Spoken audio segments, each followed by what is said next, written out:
اللہم صلی علی سیدنا محمد وعلی آل سیدنا مولانا محمد مبارک وسلم. بے تکلفی کے ماحول میں عرض کر دوں، اتنی قیمتی باتیں آپ کو ان جلسوں میں نہیں ملیں گی جو 8-8 گھنٹے چلتے ہیں.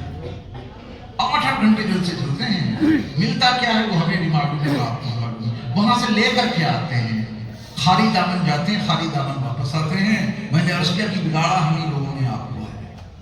یہاں وہاں کی، ایران کی، دوران کی قصے کہانیاں سنا کے وہ 8 گھنٹے کا جلسہ پورا کر دیا. آپ اس جلسے سے لے کر کے آتے ہیں جس سے زندگی میں کوئی سارے انقلاب برپا ہو. اتنی دیر کی گفتگو میں آپ نے خناس کو پہچان لیا، اور انشاءاللہ اب خناس سے بچنے کی کوشش کریں گے انشاءاللہ. دیکھیے دنیا میں، دوسری بات سنا رہا ہوں، دنیا میں صرف 2 راستے ہیں. ہماری اور آپ کی جتنی زندگی ہے، پوری زندگی ہمیں اور آپ کو 2 راستوں میں سے کسی نہ کسی ایک راستے پر چلنا ہی پڑے گا. اس سے بچ کے جانے کا کوئی راستہ ہی نہیں. کتنے راستے ہیں؟ وَهَدَيْنَاهُ النَّجْدَيْنِ، بس 2 راستے ہیں، تیسرا کوئی راستہ ہی نہیں. ایک راستہ ہے اللہ، ایک راستہ کس کا ہے؟ اللہ. اور ایک راستہ ہے شیطان کا. بس اس کے علاوہ کوئی راستہ نہیں. ایک راستہ ہے اللہ کا اور ایک راستہ ہے شیطان کا. شیطان کے راستے پر چلنے سے اللہ نے منع کر دیا.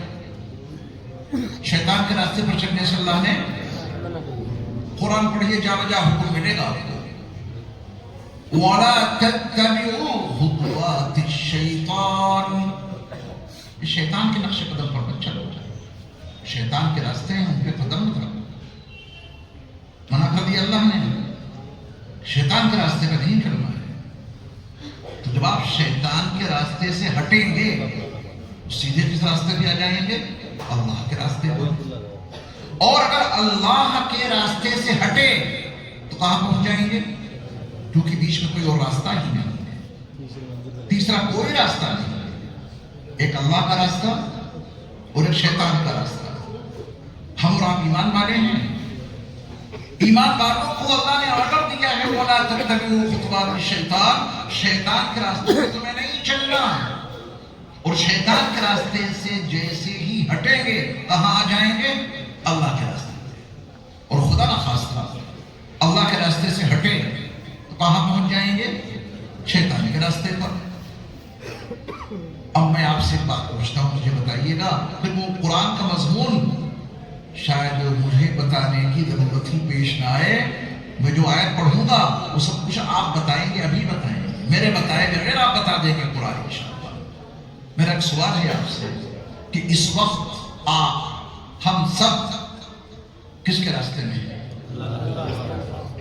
یہ ایسے زبانی بول رہے ہیں دل سے؟ اللہ کے راستے میں ہیں.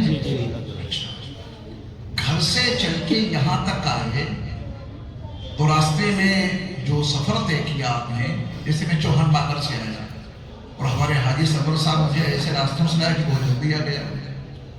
اگرچہ اوبڑ کھابڑ تھے لیکن پہنچ گیا میں جلدی الحمدللہ. تو توجہ دینا، جب میں اپنے گھر سے حاجی سرور صاحب کی اسکوٹری پہ بیٹھ کے چلا تو میں کس کے راستے میں تھا؟ ابھی وہ جملہ نہ استعمال کیجیے. مجھے آنا تھا زینت القرآن. ابھی سمجھانے کے لیے بات نہیں کر رہا ہوں. مجھے کہاں آنا تھا؟ تو اپنے گھر سے جب میں چلا تو میں زینت القرآن مدرسے کے راستے میں تھا. کس کے راستے میں تھا؟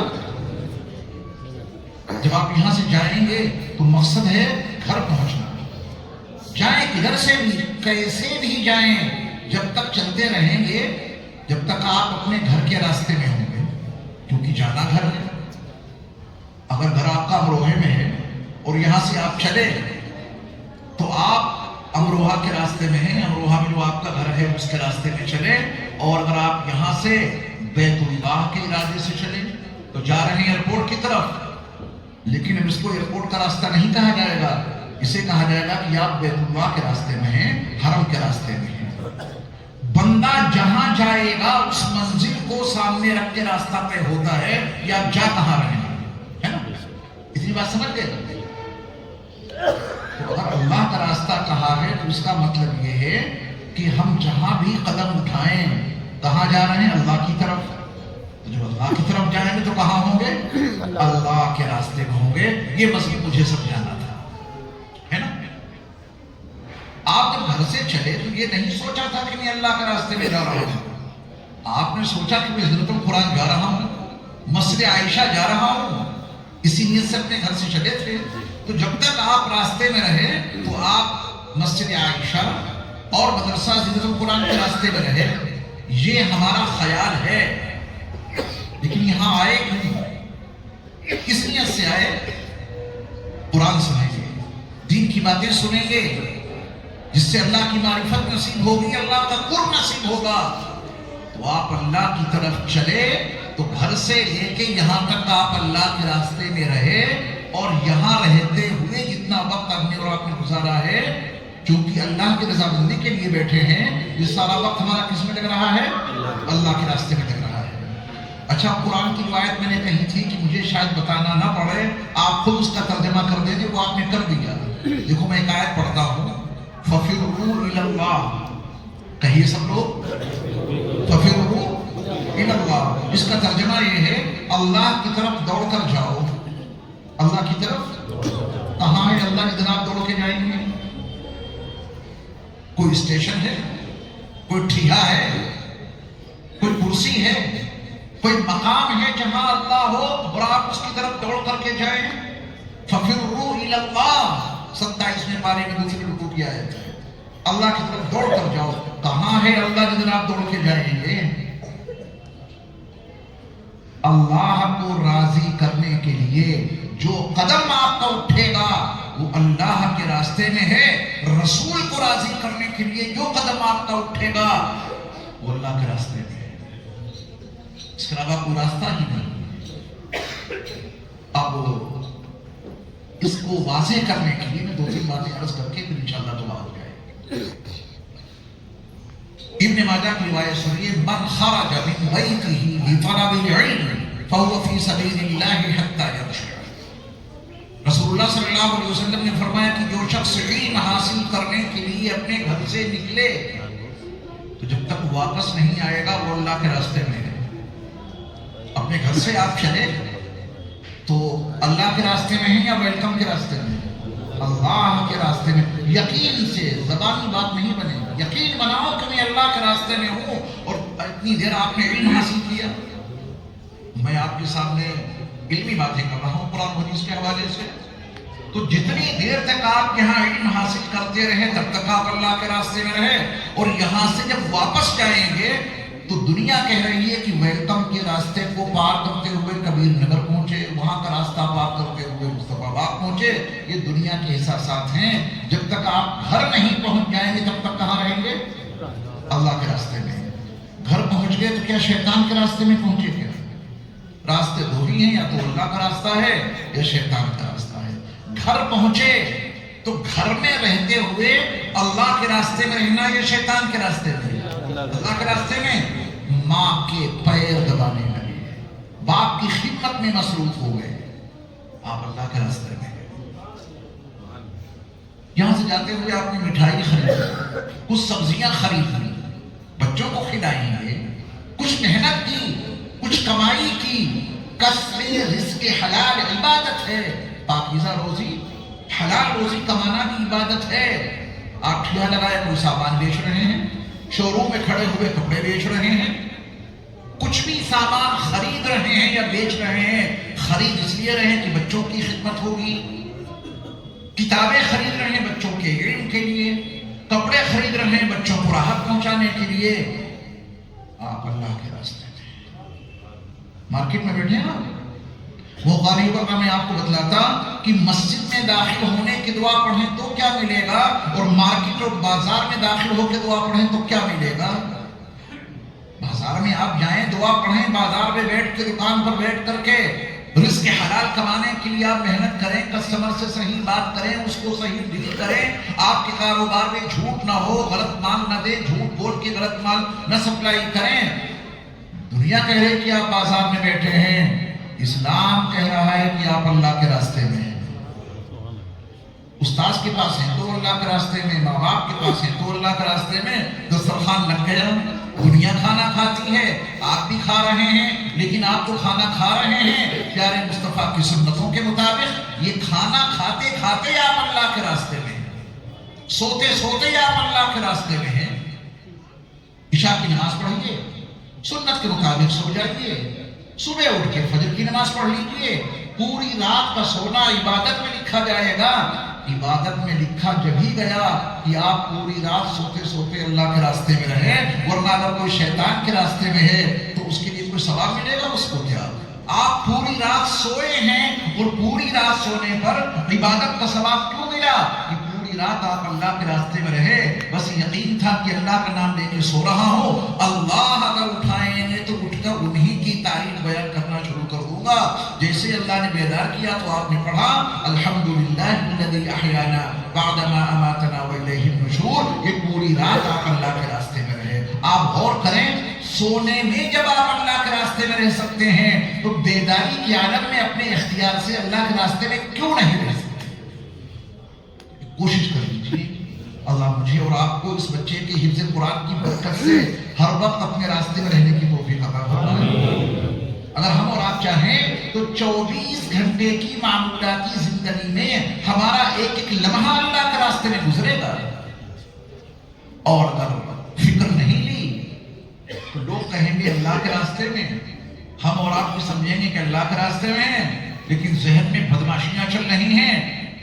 تو لفظوں میں اللہ کے راستے میں ہونے کے باوجود شیطان کے راستے میں۔ کتنے لوگ ہیں جو مسجد میں ہوتے ہیں اور مسجد میں ہونے کے باوجود وہ اللہ کے راستے میں نہیں ہوتے، وہ شیطان کے راستے میں ہوتے ہیں، مسجدوں میں فتنے برپا کرتے ہیں۔ وہ کیسے ہیں اللہ کے راستے میں؟ بھرے مجمع میں امام وقت کی تذلیل کر دیتے ہیں۔ یہ اللہ کے راستے کا آدمی ہے کیا؟ یہ شیطان کے راستے کا آدمی ہے۔ امام بھی ایک انسان ہوتا ہے، اس سے بھی کوئی کمی کوتاہی ہو سکتی ہے، سمجھانا ہے، افہام و تفہیم کرنا ہے، سائڈ میں لے جائیے، ادب احترام سے بات کیجیے۔ یہ بھی کوئی بات ہوئی کہ بھرے مجمع میں تمام مقتدیوں کے سامنے صدر صاحب نے، جنرل سیکریٹری صاحب نے یا خزانچی صاحب نے بھرے مجمع میں امام کی توہین کر دی؟ یہ صدر صاحب مسجد میں رہتے ہوئے شیطان کے راستے میں ہیں، یہ خزانچی صاحب مسجد میں رہتے ہوئے شیطان کے راستے میں ہیں۔ شراب خانے میں رہتے ہوئے بندہ اللہ کے راستے میں ہو سکتا ہے، وہ شراب خانے میں گیا اس لیے ہے تاکہ شرابیوں کو کچھ بات نصیحت کر دے، وہ شراب خانے میں ہوتے ہوئے اللہ کے راستے میں۔ خدا کرے حقیقت ہم اور آپ سمجھ لیں، آج ہم اور آپ جس دور سے گزر رہے ہیں نا، یہ فتنوں کا دور ہے، اور فتنوں کے اس دور میں اللہ کا راستہ نگاہوں سے اوجھل ہو گیا، پتہ ہی نہیں۔ اللہ کا راستہ جب نگاہوں سے اوجھل ہوا تو اکثر وقت ہمارا شیطان کے راستے میں گزر رہا ہے، اکثر وقت۔ اور حد میں نے آپ کو بتا دی کہ مسجد میں رہتے ہوئے بھی وہ شیطان کے راستے میں ہے۔ کیا ابو لہب حرم کے قریب نہیں جاتا تھا کیا؟ کیا ابو جہل بیت اللہ کی دیواروں کے قریب نہیں پہنچتا تھا کیا؟ دیوار تو دیوار رہی، یہ لوگ اندر داخل ہو جاتے تھے۔ یہ ابو لہب ابو جہل جس وقت بیت اللہ کے اندر ہوتے تھے تب بھی وہ اللہ کے راستے میں نہیں بلکہ شیطان کے راستے میں ہوتے تھے۔ اور میرے مصطفیٰ صلی اللہ علیہ وسلم باہر ہیں، مکی سے صحابہ کو اندر جانے کی اجازت نہیں ہے، وہ باہر رہتے ہوئے اللہ کے راستے میں ہیں۔ آپ مجھے بتائیں رسول اللہ صلی اللہ علیہ وسلم کی حیات مبارکہ، میں 23 سالہ پیغمبرانہ زندگی کی بات نہیں کر رہا، میں رسول اللہ صلی اللہ علیہ وسلم کی 63 سالہ زندگی کی بات کر رہا ہوں۔ پیارے مصطفیٰ صلی اللہ علیہ وسلم کی 63 سالہ زندگی کا ہر لمحہ یقیناً بلا شبہ اللہ کے راستے میں ہی گزرا ہے، چاہے جہاں ہوا۔ حلیمہ کی گود میں تو اللہ کے راستے میں، تیری خاموشی بھی اثر، نیندیں بھی تیری رت جگے، تیری حیات پاک کا ہر لمحہ پیغمبر ہو گئے، ہر لمحہ میرے مصطفیٰ ہر لمحہ اللہ کے راستے میں تھے، تیری حیات پاک کا ہر لمحہ پیغمبر لگے۔ خیر البشر رتبہ تیرا، آواز حق خطبہ تیرا، آفاق تیرے سامعین۔ تو ہماری اور آپ کی بھی ذمہ داری ہے، اختیاری چیز ہے، غیر اختیاری نہیں۔ ہم اور آپ چاہیں تو 24 گھنٹے کہاں رہ سکتے ہیں؟ اللہ کے راستے میں۔ بلکہ میں آپ کو بتا دوں، آپ اپنے بیڈ روم میں ہیں، پیشاب کی حاجت ہے، آپ اپنے بیڈ روم سے ٹوائلٹ کی طرف چلے، اس راستے کو بھی اللہ کے راستے میں بنانا ہے نا۔ وہاں سے لے کے اور جہاں تک ٹوائلٹ جا رہے ہیں اس حصے کو بھی اللہ کے راستے میں چلنا شامل بنانا ہے، چلنا شامل کرنا ہے کہ یہاں بھی ہم اللہ کے راستے میں رہے ہیں۔ تو جب پہنچے بیت الخلاء کے دروازے پر پہنچے، ٹوائلٹ کے دروازے پر، تو آپ نے پڑھا اللہم انی اعوذ بک من الخبث والخبائث۔ تو بیڈ روم سے ٹوائلٹ کے دروازے تک کہاں ہیں؟ باہر نکلے تو غفرانک میں بنگلہ دیش میں تھا، جہاں میرا قیام تھا وہ اٹیچ باتھ روم، ویسے نکلا دروازہ کھول کے تو باہر بہت سارے بزرگ بیٹھے تھے، تو میں نے یہ دعا پڑھی غفرانک سب سے پہلے پڑھا، الحمدللہ الذی اذھب عنی العذاب وعافانی، باہر نکل کے پڑھنا ہے، اور داہنا پیر باہر نکالنا ہے، جانے میں داہنا پیر بعد میں داخل کرنا، بایاں پیر اندر پہلے داخل کرنا ہے، دعا باہر ہی پڑھنی ہے۔ تو جیسے میں نکلا تو غفرانک پہلے پڑھا میں نے، اس کے بعد دعا پڑھی، تو اس میں مولانا صاحب نے مجھ سے پوچھا کہ دعا تو شروع ہوتی ہے الحمدللہ سے، یہ اس سے پہلے غفرانک کیوں ہے؟ سوال تو کر لیا انہوں نے، بعض مرتبہ بڑا پیچیدہ سوال آ جاتا ہے اور اللہ کی توفیق نہ ہو تو جواب کے لالے پڑ جاتے ہیں، جواب نہیں ملتا ہے۔ تو جب انہوں نے مجھ سے پوچھا کہ الحمدللہ سے دعا شروع ہو رہی ہے، یہ اس سے پہلے غفرانک کیوں؟ پہلے آپ غفرانک کا ترجمہ سمجھیں، تب میرا جواب آپ کو سمجھ میں آئے گا۔ غفرانک کا ترجمہ آسان زبان میں ہے، آسان زبان میں مجھے معاف کر دیجیے، مجھے۔ تو سوال یہ ہے کہ جب باہر نکلے ہمیں معاف کر دیجیے، کون سی غلطی کی ہے؟ کوئی غلطی کر کے اندر سے آئے ہوں گے، تبھی نکلتے ہی سب سے پہلے ان سے معافی مانگی، مجھے معاف کر دیجیے، کچھ غلطی ہوئی ہوگی نا۔ اگر بھی اس کے سوا کچھ نہیں کہ جتنی دیر ہم اندر رہے زبان سے آپ کو یاد نہ کر سکے، اتنی دیر آپ کے ذکر سے محروم رہے، کیونکہ اندر ذکر کرنا منع ہے، اتنی دیر آپ کے ذکر سے ہم محروم رہے، باہر نکلے یا اللہ مجھے معاف کر دیجئے، اتنی دیر آپ کو زبان سے یاد نہ کر سکے، اور پھر ہم آپ کو فوراً یاد کر رہے ہیں الحمدللہ الذی اذھب عنی العذاب وعافانی۔ ہماری ماں اور بہنیں گھر میں جا کے بتا دینا کہ دیکھو تم 24 گھنٹے گھر میں رہتی ہو، تمہاری فیل بس اتنی ہے اس کمرے سے اس کمرے میں جھاڑو لگانا، پوچھا لگانا، روٹی پکانا، سالن بنانا، سبزی کاٹنا، گھر کی 24 گھنٹے کی زندگی تمہیں اللہ کے راستے میں گزارنی ہے۔ بتائیں گے جا کے انشاءاللہ؟ ان کے لیے کیا مشکل ہے؟ ہاں، موبائل میں غلیظ پروگرام دیکھ رہے ہیں شیطان کے راستے میں، ٹی وی چل رہی ہے، ٹیلی ویژن پہ گندا پروگرام دیکھ رہے ہیں، گھر میں رہتے ہوئے اللہ کے راستے میں نہیں بلکہ شیطان کے راستے میں پہنچ گئے۔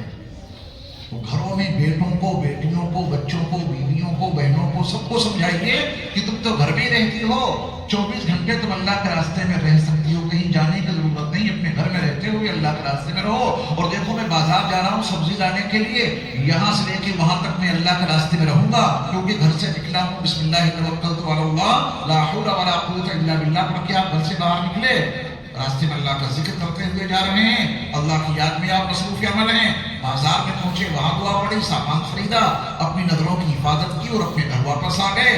جانے میں اور آنے میں، سبزی خریدنے میں، کپڑے خریدنے میں، سامان بیچنے میں، سامان خریدنے میں جتنا وقت آپ کا لگا ہے اور جو قدم آپ کا اٹھا ہے، رب کعبہ کی قسم پورا سفر آپ کا اللہ کے راستے میں ہوا ہے۔ میں نے کوئی مشکل بات بتائی ہے آپ کو کیا؟ قرآن کے حوالے سے فَفِرُّوا إِلَى اللَّهِ، اللہ کی طرف دوڑو، اللہ ہر جگہ ہے، فَأَيْنَمَا تُوَلُّوا فَثَمَّ وَجْهُ اللَّهِ، جہاں بھی تم منہ کرو گے، جدھر بھی اپنا چہرہ گھماؤ گے، وہاں تم اللہ کو پاؤ گے، تمہارا ہر قدم اللہ کی طرف اٹھے، اور جو قدم اللہ کی طرف اٹھے گا وہ اللہ کے راستے میں ہوگا، جو قدم اللہ کی طرف اٹھے گا۔ اس بچے نے حفظ کیا، پورے قرآن میں 30 پارے ہیں، 114 سورتیں ہیں، 540 رکوع ہیں، 6000 سے زیادہ آیتیں ہیں۔ جتنی دیر تک اس بچے نے قرآن کی آیتوں کو رٹا اور یاد کیا، سنایا اور درسگاہ میں بیٹھ کے اپنا وقت گزارا، یہ سب کس راستے میں ان کا وقت گزرا؟ دیکھو اگر ایمان والے ہو تو اس کو دل سے مان کے اٹھنا، لفظوں میں بات نہیں بنے، دل سے مان لو کہ اللہ کے راستے میں تھے، آپ بھی اللہ کے راستے میں ہیں۔ جب چاہیں اپنے آپ کو اللہ کے راستے میں لے آئیں، جہاں چاہیں وہاں سے آپ اپنے اللہ کے راستے میں اپنے آپ کو لے آئیں۔ نیویگیشن استعمال کرتے ہیں، سفر کرتے ہیں تو آپ راستہ معلوم کرنے کے لیے موبائل میں نیویگیشن موجود ہوتا ہے، اس سے آپ راستہ معلوم کرتے ہیں. عجیب چیز بنائی ہے، اس سے بڑا مضمون سمجھ میں آتا ہے کہ جیسے آپ میپ ڈاؤن لوڈ کرتے ہیں، میپ کھولتے ہیں راستہ پوچھنے کے لیے، تو وہ میپ آپ کو کبھی یہ نہیں کہتا کہ آپ بڑے غلط راستے پر ہیں، یہاں سے میں آپ کو راستہ نہیں بتاؤں گا. کتنے ہی آپ ٹیڑھے میڑھے راستے پہ ہوں، آنا ہے ویلکم، الٹے چلتے چلتے چلتے چلتے مصطفیٰ باد چلے گئے، تو کیا وہ میپ آپ کو یہ کہے گا کہ آپ تو بہت الٹے چل کے آئے، ہم آپ کو راستہ نہیں بتائیں گے؟ جہاں جانا ہے وہاں سے کتنے الٹے اوبڑ کھابڑ ٹیڑھے میڑھے راستے میں آپ پھنسے ہوں، جب اس سے راستہ معلوم کریں گے تو آپ کو مایوس نہیں کرتا، وہ کہتا ہے جہاں سے پوچھو گے وہاں سے تمہیں بتائیں گے اور وہاں سے تم کو تمہاری منزل تک پہنچائیں گے. میرے ایمان والے بھائیوں، ہم گناہوں کے دلدل میں کتنے ہی کیوں نہ پھنسے ہوں، گناہوں کی پگڈنڈیوں میں کتنے زیادہ کیوں نہ الجھ گئے ہوں، گناہ کرتے کرتے اللہ سے کتنے ہی دور کیوں نہ چلے گئے ہوں، جب قرآن سے پوچھیں گے تو یہ قرآن آپ سے کہے گا گھبرانا نہیں، تم زندگی کے کسی بھی موڑ پہ ہو، ہم تمہیں اللہ کے پاس ضرور پہنچائیں گے. یہ ہے قرآن. وہ دو ہی راستے ہیں، یا تو اللہ کا راستہ ہے یا شیطان کا راستہ ہے.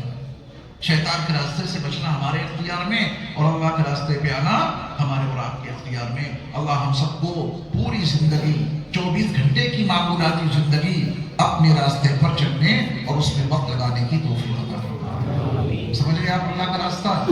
اس موضوع پر میرا گھنٹوں بیان ہوتا ہے. آج تو میں نے بڑے مختصر لفظوں میں آپ کو اللہ کا راستہ سمجھایا ہے، خدا کرے آپ بھی سمجھ گئے ہوں. اللہ کہنے سننے سے پہلے زیادہ عمل کی توفیق عطا. دعا کا قبلہ معلوم ہے آپ کو؟ دعا کا قبلہ عرش اللہ. ہر جگہ کی اپنی زبان میں آپ کو بتا رہا ہوں کہ ہر جگہ کی پرمپرا الگ ہے نا.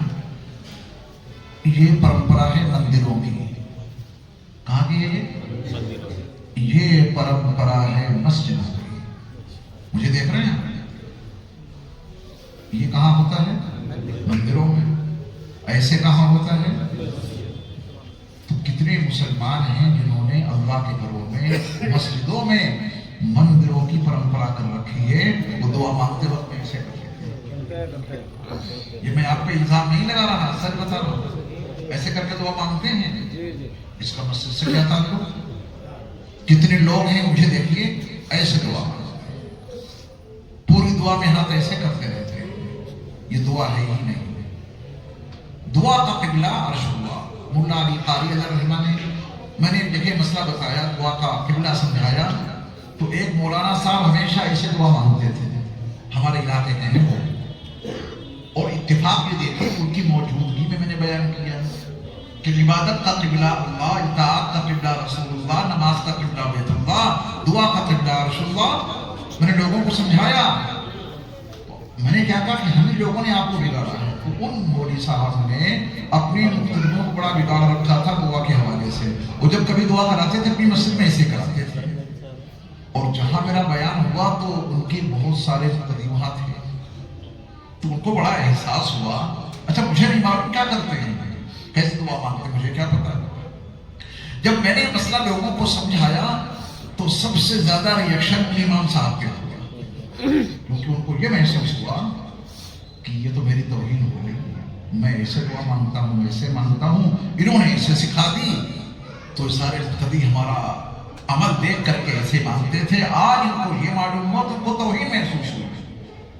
تو انہوں نے اپنے مقتدیوں کے درمیان ایک تحریک چلا دی اور یہ کہا کہ وہاں جو بیان ہو رہا تھا تو بیان کے بعد میں نے ان کو روک لیا مجھے، اور ان سے پوچھا کہ جو آپ دعا کا قبلہ عرش اللہ بتاتے ہیں کہیں لکھا ہے کیا؟ وہ جواب نہیں دے سکے. یہ فرضی باتیں بنائی گئی ہیں، وہ جواب نہیں دے سکے. تو میں نے کہا کہ جب یہ بات آپ کے علم میں نہیں تو آپ نے بیان کیوں کی؟ کہنے لگے کہ چلو میں تحقیق کر کے بتاؤں گا. واللہ ایسی میری مجھ سے کوئی بات نہیں ہوئی. جن صاحب نے یہ خبر مجھ تک بھیجی تو میں نے ان سے کہا کہ وہ بھی اسی محلے میں رہتے ہیں، میں بھی یہاں رہتا ہوں، بلا لیجیے ان کو. اگر انہیں دلائل چاہیے تو جب میں نے یہ مسئلہ بتایا کہ دعا کا قبلہ عرش اللہ ہے تو تحقیق کر کے بتایا میں نے. ہمارے پاس دلائل ہیں، شواہد ہیں، عربی میں، اردو میں. تو مولا علی قاری نے، حافظ ابن حجر نے القاموس، لغت کی